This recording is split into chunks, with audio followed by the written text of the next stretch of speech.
तारदाळ येथील महर्षी वाल्मिकी मंदिरच्या सभागृहात कामाचा शुभारंभ।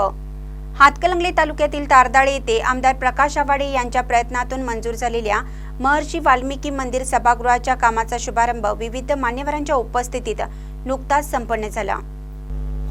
आमदार प्रकाश आवाडे यांच्या विशेष प्रयत्नातून आमदार फंडातून 25-15 योजनेतून 30 लाख रुपयाचा निधी आदिवासी महर्षी श्री वाल्मिकी कोळी समाज मंदिर येथे सांस्कृतिक सभागृह बांधण्याकरिता मंजूर झालेला आहे।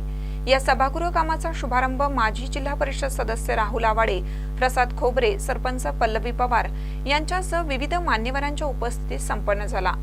यावेळी राहुल आवाडे यांनी आमदार प्रकाश आवाडे यांच्या प्रयत्नाने तारदाळमध्ये केलेल्या विकास कामांचा पाढा वाचून दाखवत इथून पुढे सुद्धा तारदाळमध्ये अनेक विकास कामे करणार असून त्यासाठी सर्व लोकप्रतिनिधींनी गट तट न बघता सर्वांनी एकत्र येणं गरजेचं असल्याचं मत यावेळी व्यक्त केलं।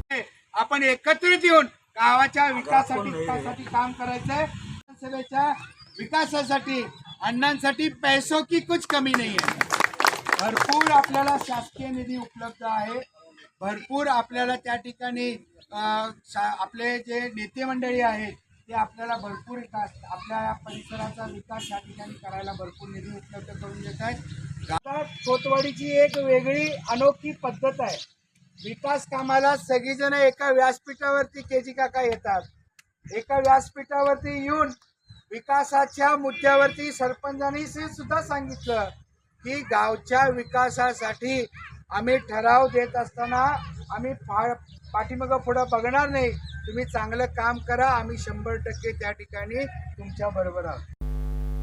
आमदार प्रकाश आवाडे यांच्या प्रयत्नातून माजी जिल्हा परिषद सदस्य राहुल आवाडे यांनी तारदाळमधील मळे भागात स्ट्रीट लाईट बसवून देण्याची मागणी करीत गावातील बालाजी मंदिरासाठी योग्य तो निधी देऊन हे मंदिर पूर्णत्वास आणावे असं मत सरपंच पल्लवी पवार यांनी यावेळी व्यक्त केलं। यावेळी राहुल आवाडे यांनी सदरची सर्व कामे पूर्ण करू असं आश्वासन उपस्थितांना दिलं।